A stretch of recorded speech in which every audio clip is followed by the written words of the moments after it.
About a week ago, we did our winter meetings preview for the Guardians, and we asked, are the Guardians going to do something? Turns out they did lots of things. We'll talk about a few more of those things in detail a day later. Shane Bieber's back. Andres Gimenez is a Blue Jay. We'll kind of do some day later trade perspectives. We'll talk about what comes next for the Guardians. Should that what comes next be a trade for a certain Angels outfielder? Should it be a certain free agent pitcher from Japan? We'll also recap the Rule 5 draft and more on today's Locked On Guardians. Tanner Bobby the Guardians, and you're listening to Locked On Guardians. You are Locked On Guardians, your daily podcast on the Cleveland Guardians. Part of the Locked On Podcast Network, your team every day. Hello, everyone, and welcome to the show today. This episode is brought to you by Game Time. Download the Game Time app, create an account, and use the code LOCKEDONMLB for $20 off your first purchase. Before Justin tells you the rundown, I got to tell everyone, we got in trouble for not doing intros on yesterday's show. They listened because it was such big numbers. We do want to thank you all for the big numbers, but we got in trouble for not doing intros again. So do the intros. Oh, well, I thought you'd do the rundown, and then we do them. So I'm Jeff Ellis, one of your two hosts here. Before this, I was one of the first hosts they brought on to talk about baseball. Before that, I was a nationally recognized baseball writer at Scott 24/7, focused on prospects and the draft. I did my second mock of the day today. I'll figure out how I'm going to release that, but it is on lot. It is created. If it's not Brock Sell at 27, we riot, Jeff. Just saying now. It's not. The streets are coming for you. He goes to the Brewers at 28. He goes to the Brewers at 28. The Brewers, my favorite players. Stop the madness. I am Justin Latta, your other co-host here. Thank you for making Locked On Guardians your first listen today and every day, wherever you get podcasts. I've been covering the Guardians minor league system since 2007. I was formerly the editor-in-chief of Guardians Baseball Insider, and I'm currently a freelancer at the News Herald, the Morning Journal, and Prospects Live, covering all kinds of prospects. I think the Guardians prospect list for Prospects Live is coming out soon. I did the more than half of the work on that list, so check that out coming soon. And I don't know whether or not we're adding the prospects from the Pirates trade to that list or not, so TBD on that. But we were talking about some trade perspective a day later on the Andres Gimenez thing and kind of looking at some quotes and kind of going into things. I think what we came up with was, I don't know if this trade makes you better for 2025. I think it could possibly. Like, look, Andres Gimenez was not overpaid, and there's a lot of people who are mad about trading him. Andres Gimenez was not overpaid for 2025. No. But what came out, and we didn't really need a debrief on this to get here, but what came out, we saw Ken Rosenthal write that, according to sources familiar with the negotiations, the Guardians were concerned about the offensive direction of Gimenez, and that if he continued to go in the wrong direction, that they would not be able to get out from under that contract. And the 15, like we talked about, the $23 million for 3 years was not a good value for a defense first player. It really hinged on whether or not he was going to be better offensively. And you brought up the Ross Atkins quotes, which doesn't make sense to me about his offensive performance. If you're a Blue Jays fan, that should terrify you. Yeah, the $10 million for 2025 is not the issue with Gimenez. You could have lived with that, but you would have needed to do other things to add around him. And then if he doesn't rebound offensively, then the contract starts to get into shaky situations for you, and at least for the Guardians. And in a perfect world, let's be honest, in a perfect world, the Guardians don't care about what they're paying Andres Gimenez. They just go out and do whatever to make the team better around him. It's just not the world we live in. So they made a baseball move, and we'll talk about more about Chris Anthony's quotes around that as well, because there are some things he said that we should all. Oh, yeah. Let me preface this: we should all hold him to this. Yeah. But let's also recognize this. I saw some Seattle reporter on Twitter saying someone responded to him and was like, "Oh, I'm glad that the media is finally holding ownership accountable." And the reporter is like, "I've been asking the same questions for 20 years of them now. The owners and the team could care less what the media thinks or asks or says. The teams do not operate based on any different questions the media asks or what they write. They don't care. They do their own thing. The media can ask all the tough questions in the world you want. The answers could be worthless, and the team is still going to make the same decision." So you can sit there and say, well, all the media needs to hold ownership and front office accountable for their moves and their money. That's great. We could all say those things. The team does not care. They do not give a thing I can't say on the air about what we think, and they don't care about fan reaction either, to be honest with you. I hate to say that, but they don't care. They still do. They do what they're going to do. Yes. And I think the other thing too is I just want to go back to the thing I repeated so many times in the live stream. Nobody pays for defense. And to back this up, I went through and looked up on like MLB salary rankings. There is nobody like who has 2 years below 100 WRC plus who's not an over the hill guy being paid like Gimenez. You have to go all the way down. The first guy you get close to is Tommy Edman, who's making 14.8. Now, again, 10 million is fine. That's about his price range. 15 is acceptable. The problem is at 23 million. You have to go down to a guy who's at 14.8. And then after that, it's like the Ryan McMahon. I'm blanking on who I put with him, who are about 12. JP Crawford's at 10. The other way to put it is the way this team operates. Could you pay a guy with how he hit last year 20% of your payroll? 20% of your payroll. Like they can't. And if he played even remotely, like you and I thought, hey, maybe he'll rebound and be a 110 WRC plus guy. The really interesting thing is I spent a lot of time on that data today. One, I mean, that's scary if you're a Blue Jays fan, because Ross Atkins saying, oh, we just got to get him back to what he hit in exit velocity. He is 1.5 miles per hour slower than his breakout year. I was going through the stats. The number one stat that has the biggest change from a successful season to now is he's swinging more at meatball pitches. Like the stats are almost identical. You go down the line, the profile is the same.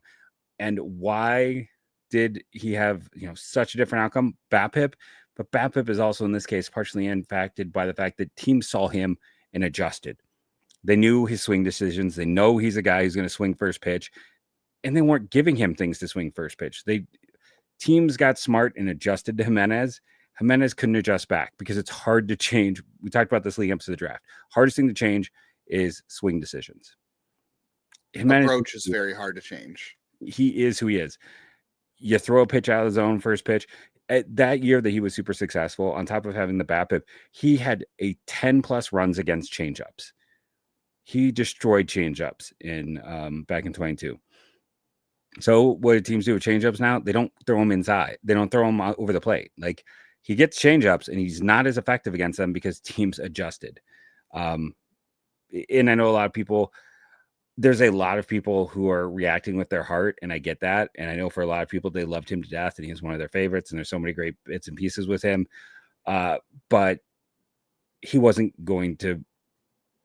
The best you were hoping for was about a 100 WRC plus. And, I talked about last year, there's points where he was tinkering too much or where he looked lost and the confidence wasn't always there. And I agree with their assessment. Like, I didn't think they'd get anything for him. I thought this was an underwater contract. When we did our expansion draft, go back and listen to that a month ago, I didn't protect him. And I convinced you not to protect him in the expansion draft.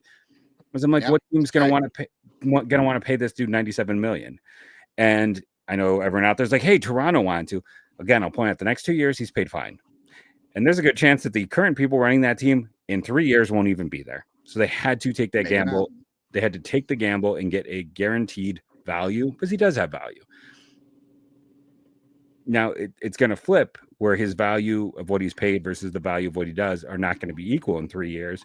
But for those guys to be there in 3 years, they took the guaranteed value, and that's logical. That makes sense. And when you have a little more flexibility, that can happen. But I just don't see any pathway to him being better than an average bat at this point.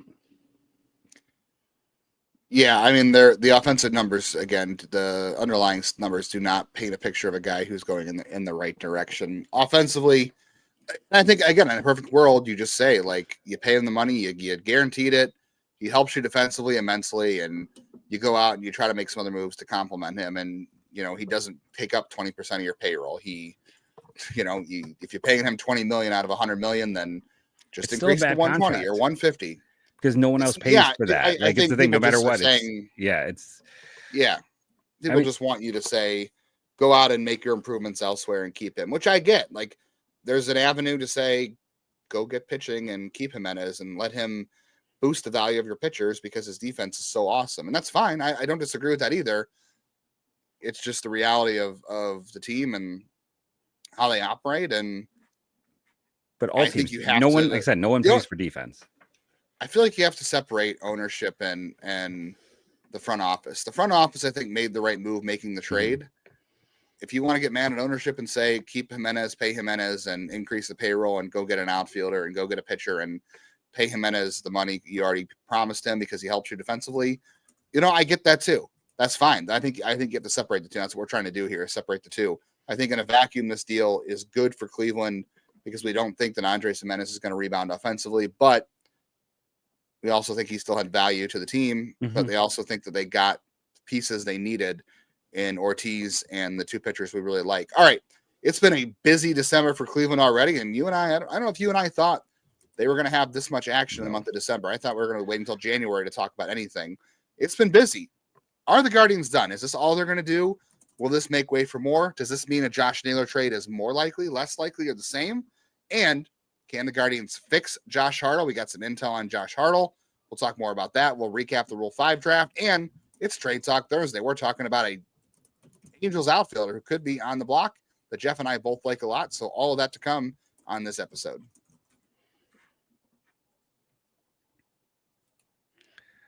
I got to stop talking about the Blue Jackets during this FanDuel ad read because they lost again. I mean, they've lost 3 out of 4 since I started saying, pay attention to the Blue Jackets. Here's what we want to bet on the Blue Jackets. In games they should not win. They're not good against the bottom of the barrel teams this year. That's maybe something you should know, but they're 500 against good teams and below 500 against the teams that they're supposed to beat. So that is my advice to you. Pay attention to that.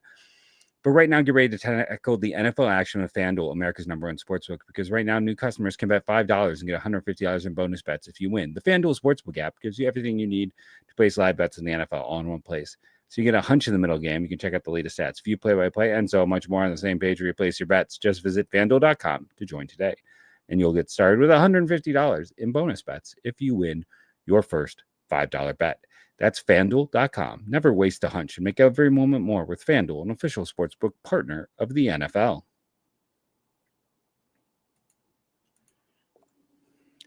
All right, Jeff, it's been a busy December for the Guardians. Like the busiest ever. Is there going to be more? It's been one of the busiest in recent memory. There was the Josh Bell thing in 22 December. The Edwin Encarnacion thing happened like right after Christmas in 2017. But here's a quote from Chris Antonetti after the Andres Gimenez trade. I'll read you the full quote. Our goal is to try to build a really good 2025 team and continue to move forward. I feel like we were able to infuse the organization with a lot of talent, but to do that, we had to trade Gimenez. With trading Andres, we were able to free up some money. We'll have to figure out how to deploy that moving forward. That's a very precarious statement from Chris Antonetti, I think, because it's a little less evasive than he has been in years past. I feel like when we did our funny, Chris Antonetti quotes, I tricked you with a couple because they were very evasive, right? Or maybe you were just kind of going against logic. But, I intentionally wrote some to be evasive because that's generally what this has been about. They don't ever give you a roadmap to their plans. I was not expecting him to talk about the money angle of this at all, to tell you the truth. And it may mean nothing, but I think him saying that, leaves interpretation open that they should do something. I'm not saying, well, this means they're doing something. So, I'm going to wait and see, or we should get excited. I'm not saying that means they're going to. I think he left the door open to some potential, I don't want to say criticism, but he left the door open to the assumption that they could do something with it. And I think the onus is on them. We said this yesterday. The onus is on them. It may not, I wouldn't say if nothing happens this offseason outside of a Tanner Bybee extension, that's its own thing because, whatever you're paying Tanner this year isn't going to come close to what you're paying Andres this year. Like, as much as we like Tanner, they're not giving him $10 million in 2025, right? Like, that's not going to be part of the contract. But they've got money freed up for the future. So, I think the onus is on them now that they've made that quote to say we have to figure out how to deploy that moving forward. To me, that should say there has to be some sort of money spent. I think that's what the interpretation is there. I think we weren't there for the interview. We didn't hear it in context. So I'm reading this off of a story. They're going to do another one Friday, and I will be there for that. It's during my lunch hour. I can listen to that one. Yeah. So I think he left himself. I think he left himself open there to some interpretation based on the text, and we'll see. I'd have to see more about the audio, but I think that leaves the onus on them to make more moves and potentially deploy that money, like you said. I plan to ask specifically about that quote. Like if I'm in there and be like, so does this mean that you guys have an additional 11 million to play around with thanks to this trade? That the Shane Bieber signing was not part of this. Just I bet you somebody gets that question before you do. Okay, and I'll give them the opportunity. But if no one does, I'm going to ask that. As long as there are no meltdowns, which I can't always guarantee at work. It's hard when you're the behavior specialist. Yeah. I wore this shirt very intentionally today. This is the type of week it's been. Because it was the Roll 5 But draft. those who cannot nothing go to can interrupt the YouTube, Roll 5 draft. it's an ad and it's collapsed and it says not today. But yeah, I think the one thing I'll say is I don't know what 11 million really gets you. So I think this money almost has to be extended because it's 11 million this year, 15 and 23. So it's more that this seems to set up for the possibility of extensions, not extensions. Yeah, extensions. I don't know. For one reason, I'm like, no, extensions are what you put in hair. And then I'm like, no, they're also what you give people. Whew, long day. But where's that eggnog? I need some eggnog. Direction. Spike the eggnog? Maybe I should. I was shocked by how many people still don't know about our eggnog jokes. People are learning about stuff with us all the time. But I think this money, it's going to be hard to really reinvest it. I don't know what that would look like. I think there could be more trades. I do. I think there's, we'll save that for some time at the end. I have some guys that still like to target some areas of need with the team, but I think, maybe it does allow them to go out and make a trade and get someone who makes a little bit more and they can shift it around. Maybe it allows them to get a rental at second base. Like I haven't looked at what the rental market could be. Maybe there's someone who could fill in for, a year while they give Travis a chance. But I think when you make that statement, they need to do something. And I think that was my thought. Yeah, I think that leaves them open. And if you want to help win back some goodwill, and I don't know, I guess I'm just mercenary. I love Gimmy's defense, but I could look at this very objectively from the outside and be like, no one pays for defense. There's no player like him who's making the money he makes. This team in particular, with his struggles, could not keep him. They added 4 prospects yesterday, like 3 prospects and a guy who one hit them, who's built like a horse. Like they needed pitching. Pitching's hard to come by. I could be very objective from the outside. I still think they need it. And if you are hurting, I always want to say this again. Like, I understand it stinks to lose your best player. Keep wearing his jersey, his shirt, whatever. Don't it's okay to be mad at me right now. Like, be mad at me. But, this, I think, makes them better. I think a lot of people, it's really hard to turn off the love you feel for this player. And I think that's led to a lot of anger. Fair. Yeah. So I think the quote definitely leaves them open to some interpretation there. We'll see how they close the loop on that when they get asked that, either through you or somebody else. So we kind of thought the main trade this offseason, if they made one, from the team, was going to be trading Josh Naylor. Do you think this makes it more or less likely that they trade Josh Naylor now, or is it unchanged? I think it's less likely. Because they went out and I agree, by the way. They moved some stuff around, and you also Gimenez struggled massively. We've talked about this a lot. I don't want to bury him anymore. So there's a good chance. Like here's my question to you. I think they do want some stability. My question with a question, really? I'm going to answer. So I think you do want to keep some stability. That's kind of my primary thing. But here's my question: if your life depended on it, and you were giving 500 at bats to Gimenez, Angel Martinez, and Juan Brito, rank them from 1 to 3rd, and who you expect to have the highest WRC plus next year? Juan Brito is probably number 1, and I could probably call it a wash on Gimenez and Martinez at best. Yeah, probably a wash. I do have more faith in Brito offensively just from what I've seen in the minors, but the major leagues are an adjustment. There are no pitchers like this in the minors that Brito is going to face. Like, it's going to be hard. There's no guarantees, and we both have questions about his defense.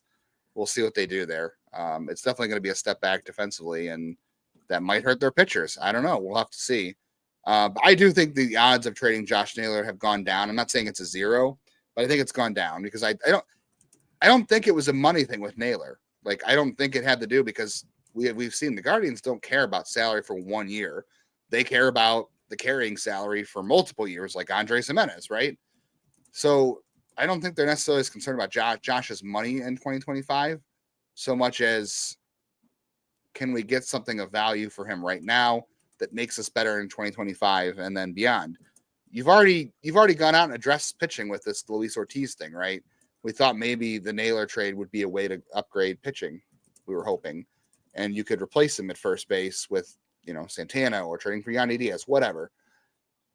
Now you have second base open a little bit more, and you've already addressed pitching. So maybe Josh Naylor plus Luis Ortiz is a better upgrade than Luis Ortiz and whatever you would trade Josh Naylor for and Carlos Santana. You know what I mean? Like I know people were getting mad at us in the comments. Like, why do you want to keep trying to trade Naylor? It's like, because if Naylor plus pitcher or Naylor, if Santana plus pitcher that you get for Naylor or Diaz plus pitcher you get for Naylor makes you better than just Naylor, it works maybe. But I think Naylor plus Ortiz minus Gimenez, maybe that makes you better in 2025 where you don't move Naylor. They've had history of guys walking. They've done it where they've just let guys walk. It's not often, but like you go back to Michael Brantley, right? They let Michael Brantley stay until he walked. Maybe they do with Naylor. I don't know. And I think there's something to be said about the clubhouse here too. Like Gimenez was obviously very well liked in the clubhouse. Brian Roki really looked up to him. Mm-hmm. All the players, I know Quan was really close to Gimenez. Pedro Avila, like a lot of guys in that clubhouse really liked Andres Gimenez. And this team is very tight. They've grown together as a team. Josh Naylor is very much a fabric of this team in the locker room. Like, he is a very much strong part of this team. So it might be hard for this team to lose both Gimenez and Naylor in the same offseason and kind of keep that same cohesiveness going. I know players understand it's a business and all that, but it might be hard to do that. So that might be a factor here as well. And like I said, it's not a money thing for Naylor this year. I think it was a value opportunity thing, and they made their adjustments with getting Ortiz. So I think it is less likely now. I'm not saying it's 0, but it's less likely. All right. We promised to talk about Josh Hartle. We'll talk about that a little bit. We'll talk about the Rule 5 a little bit. We'll talk about an Angels outfielder that could be on the block. And we might even talk about that hot name from Japan that everyone's talking about towards the end of this podcast. We'll get there. I know the weather outside is a little frightful in Northeast Ohio these days, so maybe going to an event is not your favorite thing in the world right now with the weather, but the holidays are coming up. You definitely, I think, like I said, my wife and I love getting each other experience gifts for the holidays, whether that's a comedy show. We love going to comedy shows. There's so many concerts next year we both want to go to. We love going to sporting events. We went to a Cavs game this year already. We'll probably go to another one. We're definitely going to a lot of Guardians games next year. There's so much going on that we buy tickets for. And we love to use Game Time picks on Game Time because it filters out the fluff to show you the best deals on the great seats. So you're not wasting time searching through tickets. They tell you exactly where the best deals are in any venue of any event. And if you're getting a good deal on buying that seat, and it also is going to show you where your seats are. If you're someone who likes to buy your tickets and know where you're sitting and get the view, they've got the seat viewer on there. I always turn on the all-in pricing option because I hate buying anything from anywhere and putting something in my shopping cart and going to checkout and seeing a bunch of fees that came up out of nowhere. I hate that. Nobody likes that. But if you turn on the all-in pricing option on Game Time, it tells you exactly what you're going to pay to get in the venue for how many tickets you buy for the event. So that feature to me is very important part of Game Time, along with all the recommended deals they have in there. Take the guesswork out of buying tickets with Game Time. Download the app, create an account, and you're going to use our code LOCKEDONMLB for $20 off your very first purchase. Terms apply, but create the account and use our code LOCKEDONMLB, and you're going to get $20 off your first Game Time purchase. Download Game Time today before the holidays. What time is it? It's game time. Not to be confused with Dame time. It's game time. We don't want to hear anything about Damian Lillard when it comes to basketball and the Cavs in Cleveland, because we got Don time with the Cavaliers. Go check out Locked On Cavs. What was that guy's name they drafted over? Deion Waiters. Oh, don't go back to the Deion Waiters with me, man. Oh, God. All right, let's quickly give the scoop on Josh Hartle. So I saw a good article that came out back at the draft.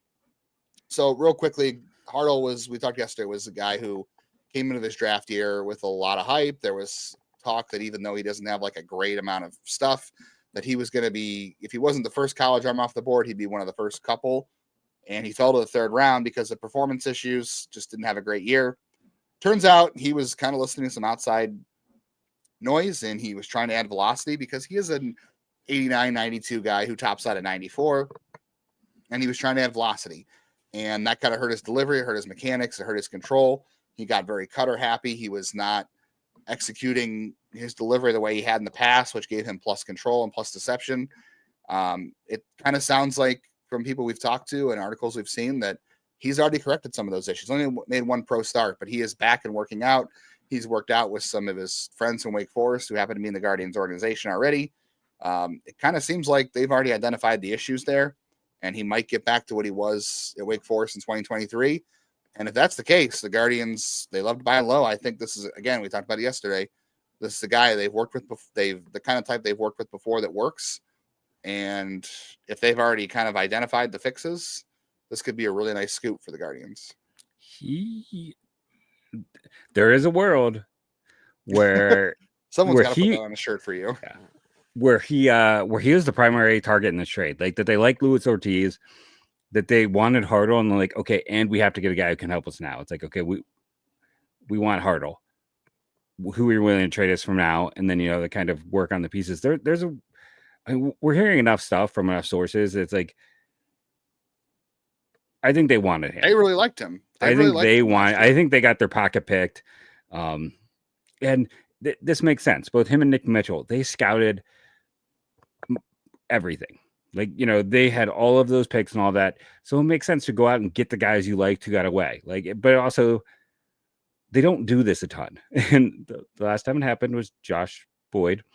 So that's not necessarily ideal. Wasn't that the center fielder from Oregon State? Boyd. Was it Justin Boyd? Justin Boyd, right? Justin Boyd. Yeah, no, I knew you were talking about. And I was like, God, he's been so bad that he's just been hurt. I mean, that is a cursed trade with him, and we'll talk about the other part of that later. We got to save that. But as an Oregon State kid who was a second round pick that they decided they liked and they went for. But in this case, these are both Mitchell and definitely Hartle were paid more. So I think, they targeted it. And I think, yes, he's got the low fastball velocity, but the difference between him and Logan Allen is about 5 inches. He is going to, that extension helps. Yeah, it does. All right. Rule 5 recap. So we promised we would do this. Really, there's not much to talk about, to be honest. So the Guardians, except for nobody knows anything.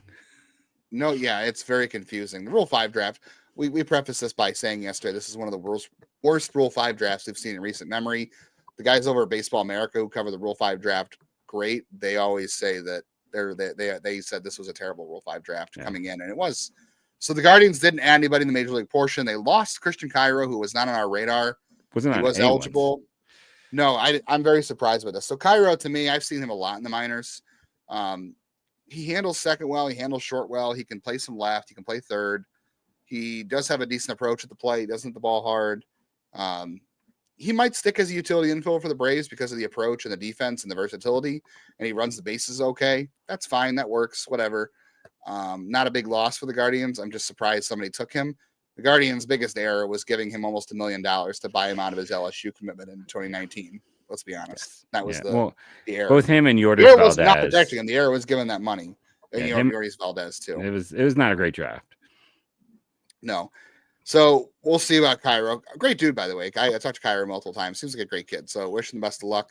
The Guardians did add Will Wilson from the, I almost said New York Giants, the San Francisco Giants in Double-A. First round pick. The Giants essentially bought him away from the Angels. They agreed to pay Zach Cozart's contract, which was also underwater at the time. And they basically bought a first round pick in Will Wilson. He's not hit at any level. He had some power coming in. He might be a utility infielder, but he's just not hit the minors, and he's going to go to AAA, and we'll see. It's a lottery ticket to see if they can regain any prospect value there, but it doesn't seem like a good bet. I do want to clarify real quickly. While those picks haven't worked out, that is also the Hunter Gaddis, Matt Waldron, Kevin Kelly class. So while they only have Gaddis from it, two other guys became solid great pitching. 2019. Actually, it was a decent draft. And then Yeah, Wilson is he can't hit and he can't field. So great pick. Yeah, he was a 15th overall pick at NC State for the and Angels. The Angels realized really quickly that they stepped in it, and that's why they made that trade. Like they wanted to get out from Cozart, and they got someone to pay off Zach Cozart's contract, which was because they had signed him, yeah. and then they had Cozart regret because there was all sorts of issues with him there. Yeah, that was one of the better Angels trades in recent memory. Yeah, and then they also realized I mean, I liked Wilson as draft year, but they realized Wilson was and they convinced the Giants. Yeah. So the Guardians also lost 28-year-old reliever Randy LeBeau to the Giants. Poor guy, great, filled a lot of nice roles in depth from the minors. The Pirates also took Steven Hajar, who had big stuff at Michigan, was one of their better pitchers the year they went to the College World Series. They made a great run. I watched him the last year at Lake County when he came here from the Will Benson trade, and the strike zone was kind of like speaking Mandarin. It existed, but it couldn't figure it out last year. Big stuff, big dude. Just there was no strikes. I feel like he had the worst control and the worst command in the system. Watching every outing of him last year felt like a punishment, is what I was told by someone who worked there. Shout out. And then the Yankees took Luis Durango Jr., whose nickname is Dash, very fast. Yeah. 21 or 22, hasn't played above single A yet, and had an injury 2 years ago, but he's still like the fastest player in the minors, but inconsequential in terms of loss. All right, we're running out of time on today's show. We did get dinged a little for time, but they said it was okay. So we're going to try to keep this a little bit short and do a quick trade talk Thursday. Mark Feinsand of MLB.com did say that he heard a Angels outfielder was being traded 2 days ago. Nothing's happened. Shocking. It was imminent, wasn't it? Yeah, he was. No. Someone said it was not imminent, but he said that there was a move coming. Nothing's happened, but he mentioned Taylor Ward, and we've mentioned Taylor Ward on this podcast multiple times. Jeff's a big fan of both the Taylor Wards in the baseball community, both the player and the reporter. I like Taylor Blake Ward too, but Taylor Ward, I'm still on this guy. If he's on the move, I'd still like to see Cleveland be in 100%. On this. All the indicators on that profile are good. Not a fast guy, but somehow was positive defensively last year. Coming off a career high in home runs, coming off a career high in games played after an orbital fracture in 2023. He gets on base. Exit velocities are good. The only thing he doesn't do really well is he does strike out a little bit, but it's not an alarming amount. Only 2 years of control left. He's still pretty cheap. I think this is a great target for them if the Angels are finally serious about moving him. Yeah, it's like Lane Thomas a year ago. I think I saw even someone else make that comparison, and he provides a lot of things. He would stabilize your outfield even more. Get this done. I don't know what the Angels are looking for, but I'm just surprised they're finally making it. They're possibly trading somebody, because it seems like we say all the time, the Angels should trade this guy, they should trade that guy, and they never do anything that makes any sense. So maybe trading him actually makes some sense. They probably won't do it, but I'm interested if there is a deal to be had. Yeah, Jeff, I think the Guardians should make a pitch to Roki Sasaki. His agent says, quote unquote, that the media in Japan has been very tough on him. He's not had a great time with it. It affected him mentally a little bit. He wants to go somewhere. The West Coast is not something he's like prioritizing. The Guardians have $6.9 million to spend. Here's my pitch. The Guardians' international production in terms of free agents has been terrible. Brian Rocchio really is your best player, right? Like, George Valera hasn't worked out. Noel is Noel. Valera hasn't worked out. You have Angel Martinez. Aaron Bracho didn't work out. Give this guy all, most of your signing bonus. Just do it. You've got the good pitching track record that I think this guy values. You're not a major market. It seems like he doesn't want to go to a major market. Other teams might have better markets that aren't major. They have more money, but I don't know. It's not going to happen. Let's be honest. The Guardians are not signing Roki Sasaki, but from the Guardians, the White Sox are talking to Roki Sasaki. If the White Sox are talking to him, the Guardians should say this, like, hey, we had Terry Francona as our manager a couple of years ago, and he was stunned that we gave him Sundays off from the media. Now, when you pitch, you'll have to talk to the media, but any day other than that, you're off the hook. Yeah, I mean, it's all well and good, but he's not coming. Like he said, he doesn't want to go to a big market. He didn't say he wanted to go to one of the 5 smallest markets there. Like he's not going to make money from his contract. Like he's not initially. So a lot of that money has to come from advertising revenue and having access. He may dislike that Japanese media, but that Japanese media is also the ticket to him making money in the big leagues, because he's going to have like a league minimum those first few years, and it's going to be contracts and endorsements more likely from Japan out at the outset. So I think your best presentation tool is Jose Ramirez. Jose Ramirez said, I don't care if it's 150 or $200 million. I like Cleveland. That's more than enough money for me. I'm happy here. He loves it here. Jose Ramirez is your pitch man to Roki Sasaki. And superstar that found peace and a home in Cleveland. The two of them who could not speak to each other without two different translators. I'm sure that'll be Jose once told Jordan Bastion he speaks Japanese or Chinese. I don't know. One of the two. I can't remember what the quote was. He did once tell Jordan Bastion that. I remember seeing that quote. Yeah. Never. I mean, I know people are like, "Why are you such a wet blanket?" But I also like, I mean, I'm not gonna say it's a 0% chance. Like, I'm willing to elevate it above 0, but yeah, it's. No. I guess I'm saying there's a chance.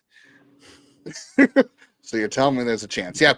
Tell him to talk to Jose Ramirez about how much he loves Cleveland and how well he's treated here, and he's got more than enough money, and Sasaki should still get a $5 million signing bonus.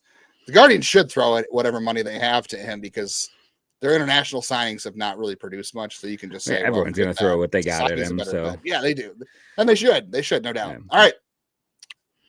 We also want to mention before we get out of here, Tom Hamilton is going to the Hall of Fame. He earned the Ford C. Frick Award. He is now a baseball Hall of Fame broadcaster. Could not happen to a better person. I shared a story on social media that he recorded mine and my wife's wedding intro last summer. I don't know Tom Hamilton personally, but someone my wife knows him, and she was able to hook us up with a recording for a personalized recording for our wedding intro. And when he recorded it, he said, if they don't like it, tell them I'll redo it however they want. Tom Hamilton does not know who we are. He doesn't have to care who we are. Just the kind of guy he is.